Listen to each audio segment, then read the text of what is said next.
Mumbai TV, हर खबर सच के साथ। मैं हूं जैन सैयद और आप देख रहे हैं मुंबई टीवी। जैसा कि हम आपको लगातार खबरों में दिखाते हैं, कसाईवाड़ा किस तरीके से अवैध बिल्डर, अवैध ठेकेदार और बीएमसी के कर्मचारी जेई अशोक जादव जी, उनसे लगातार उनके जो भ्रष्ट है वो साफ सामने नजर आता है। 12 साल पहले एक फातिमा बी में एक बिल्डिंग बनी थी जो कि उसको सपोर्ट दिया गया था बम्बू का, और कल वो बम्बू देर रात में गिर चुका है कि घर में। हालांकि अच्छी बात ये रही कि किसी की जान का नुकसान नहीं हुआ है, मगर जो ऊपर का हिस्सा है हम आपको दिखाएंगे, काफ़ी डेंजर है। हमारे साथ वो घर वाले मौजूद है और हम उसी घर में मौजूद, आप देख सकते हैं ऊपर का हिस्सा तो नीचे भी गिर चुका है। और यहाँ पर जब ये गिरा है तो उस वक्त यहाँ पर 2 लोग थे और जिसका घर है हम उनसे डायरेक्ट बात करेंगे और जानना चाहेंगे क्या है प्रॉब्लम। ये कब की घटना है, क्या हुआ था? ये 3:45 बजे कल शाम की घटना है।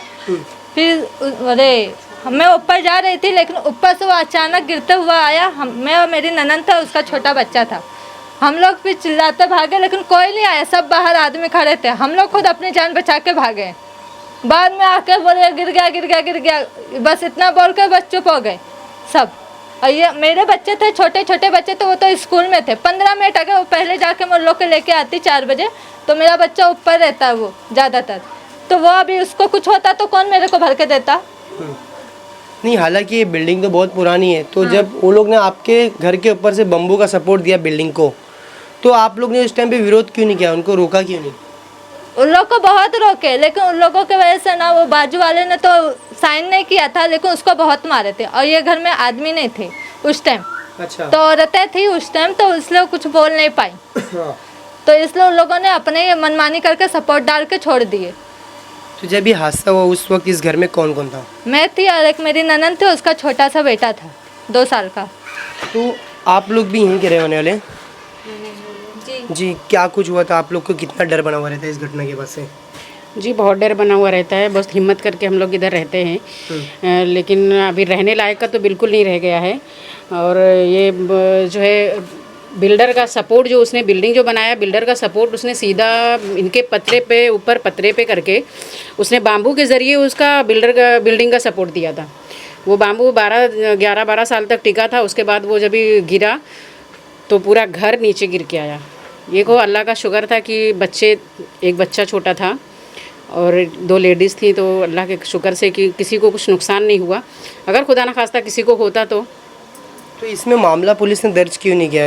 हालांकि पुलिस में किए थे, पुलिस में मामला दर्ज किए, तो पुलिस ने क्या बोले, मैं बोली एफआईआर करना है, तो पुलिस बोली कि जो है हम लोग एफआईआर नहीं कर सकते, अगर मेडिकल रिपोर्ट आप देते हैं तो हम लोग एफआईआर करेंगे। हालांकि एक बहुत बड़ा हादसा ही है। मैं बोली इतना बड़ा हादसा हुआ, खुदा न खास्ता अगर कुछ हुआ होता तो आप लोग क्या करते थे? बोले कि तब की बात तब देखी जाती। अच्छा, नहीं, इस क्षेत्र में देखा जाता है 2 पैसा ज़्यादा कमाने के लिए बिल्डर हो, ठेकेदार हो, वो लोग इस तरीके का निर्माण करके चले जाते हैं जो कि 10 साल भी सही से नहीं चलता है। जैसे कि अभी इसका ही एक जीता जाता उदाहरण है। तो कितना डर बना रहता है आप लोगों को? डर तो बहुत बना है, क्योंकि मेरा भी इस चाली में घर है, तो वो घर मेरा भी जो है बहुत ख़राब हो चुका है। और जब ये बिल्डिंग बन रही थी तो काफ़ी नुकसान हमारे घर का भी हुआ है। और आज भी हमारा घर जो है ना, पीछे का जो हिस्सा है वो टूट सकता है कभी भी। और हम लोगों ने जो वहाँ पर जो रहती है नीचे औरत, उससे हमने कहा कि हमको घर बनाना है, लेकिन उसने जो है हमारा सपोर्ट नहीं करी। वो किसकी वजह से नहीं कर रही है हमें नहीं पता। तो आज वो कल को वो भी जा सकता है, हम लोगों का पूरा रूम जो है ना पूरा बैठ जाएगा। वो भी एक बाम्बू पे वो भी टिका हुआ है पीछे हिस्से का। और ऊपर का धनी को हम कई बार शिकायत कर चुके हैं कि करो आकर के कुछ देखो, लेकिन वो सिर्फ भाड़ा लेने आते हैं, लेकिन कुछ देखते नहीं। क्योंकि आज चाली का भी कितना एरिया गंदा हो गया है और कितनी जगह पे टूट चुका है, लेकिन जब उसको बोला जा रहा है तो वो कुछ नहीं करता है। गंदगी यानी फैलते जा रही है, कुछ भी काम होता है। और बिल्डिंग बनाने से तो हम लोगों का नुकसान ये भी हुआ है कि काफ़ी चीज़ ऊपर से गिरती है नीचे। और जब धनी को बोलो तो धनी एक ही बात बोलते हैं, गाली बको। तो हम लोग गाली वाले उनसे नहीं, हम लोग गाली तो नहीं देंगे, लेकिन ये धनी का काम होता है जो सुधार कर सकता है और कुछ नहीं कर सकता। हालांकि ये पूरा काम देखा जा रहा है सिस्टम से बाहर होके अवैध तरीके से किया जा रहा है। तो इधर बीएमसी के अधिकारी क्यों नहीं आते हैं? अगर आते हैं तो कार्रवाई क्यों नहीं करते हैं? ये बीएमसी का तो आज तक हम लोगों ने देखे ही नहीं है ना आते हुए यहाँ पर। अच्छा, और बीएमसी अधिकारी कौन है? हम लोगों का जो घर नुकसान हुआ था 2015 को, मैं भी घर छोड़ के जा चुकी थी क्योंकि मैं बहुत परेशान हो गए थे हम लोग। मेरा भी छोटा बच्चा था 6 महीने का, इसलिए मुझे भागना पड़ा, क्योंकि मेरा भी जो है फ्लोर है, इनके जैसा ही फ्लोर है और मेरा पीछे भी हम लोग का काफ़ी बड़ा घर है चाली में। तो वो सारा का सारा इतना पानी आ रहा था, इतना झरना जैसा पानी बह रहा था वो। और झरना जैसा पानी बहने की वजह से हम लोगों ने इसके पहले भी धनी को बहुत बार बोले, उसने कुछ कार्रवाई नहीं किया। फिर हम लोगों ने पुलिस लेकर के आए, पुलिस लेकर के आए तो तब जाकर के उन लोगों ने फिर हम लोगों का जो ज़मीन से जो पाइपलाइन जाता है उसको हम लोग ने बोले बहुत तुम्हारे ज़मीन के आने पानी से आने से हम लोग के घर में पानी आ रहा है। लेकिन उसने जब सुना नहीं तो पुलिस आने से जो है उसने बंद किया। और उस वक्त में बकरा ईद चल रही थी हमारे घर में, पहला बकरा ईद था, पहला दिन था ईद का।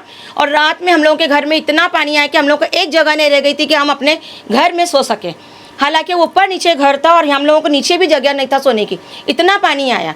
उसके बावजूद भी जो है आज भी पूरा हम लोग का घर ख़राब हो गया है, जो कि हमने 3rd फ्लोर बनाया अपने पैसा लगाकर, आज वो भी ख़राब हो गया है पूरा। कहीं ना कहीं साफ तौर पे यहाँ के रहने वाले लोगों को, सभी लोगों को डर है, मगर कहते हैं मजबूरी भी है, तो मजबूरी के कारण रहना पड़ता है। अच्छा ये बताइएगा मुझे, ये आपके घर का तो जो नुकसान हुआ है इसकी भरपाई के लिए पुलिस स्टेशन आप लोग गए थे, तो क्या कुछ कहा गया है? उसने कुछ नहीं बोला, बिल्डर द्वारा कुछ कहा गया है? कुछ नहीं बोला। वो हमारे सामने वो बोले कि कोर्ट में जाना पड़ेगा, बीएमसी में वो करो, अरे कंप्लेन करो, ऑफिसर कोर्ट में जाओ। अच्छा तो अभी आप लोग का नेक्स्ट स्टेप क्या रहेगा? अगर आप नेक्स्ट स्टेप तो मेरा यही है, मैं तो यही बोलूँगी कि ये बिल्डिंग गिरनी चाहिए सीधा बस। अच्छा नहीं, हालांकि बिल्डिंग गिरा गया क्योंकि हमने इसके पहले खबर में देखी, क्योंकि इसमें जो लोग रहते हैं इसमें तो बिल्डर और जो ठेकेदार है वे जिम्मेदार होते हैं। यहाँ पर जो गरीब आप जैसे लोग घर लेके रहते हैं उनका तो कोई कसूर नहीं होता है, मगर जो यहाँ के जो एक्चुअल जिम्मेदार होते हैं, जो बीएमसी के अधिकारी, वे लोग ध्यान क्यों, क्या लगता है आपको?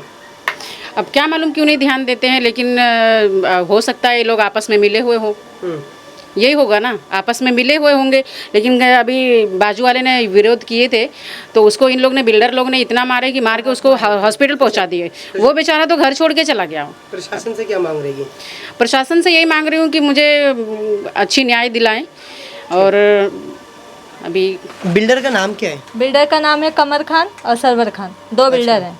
वो लोग ही ने ये बनाए थे? हाँ उन लोग ही ने बनाए और थे। आपके जो छत से बम्बू का सहारा लेते इन लोग ही ने लिए? उन्हीं लोग किए थे सब। तो कहीं ना कहीं साफ तौर पे इनका यही कहना है, बिल्डर और जेई अशोक जादव जो कि एल वार्ड विभाग के बिल्डिंग डिपार्टमेंट के हैं, उनसे इनकी मिलीभगत है। सूत्र बताते हैं कि चेंबूर में ये लोगों से भ्रष्टाचार को अंजाम देते हैं। बिल्डर और ठेकेदार को बुला के वहाँ पर इनकी रकम तय की जाती है और उसके बाद में इस बिल्डिंग बनाने की परमिशन दी जाती है। अगर अशोक जादव जी के दिल में ज़रा भी रहम या शर्मिंदगी होगी, वे इनको न्याय दिलाएंगे और इस तरीके के अवैध निर्माण पर रोक लगाएंगे। अब देखना ये रहेगा कि अशोक जादव जी की नींद कब खुलती है और वे कसाईवाड़े में हो रहे अवैध निर्माण पे कब कार्रवाई करते हैं। कैमरा पर्सन इमरान के साथ जैन से मुंबई टीवी।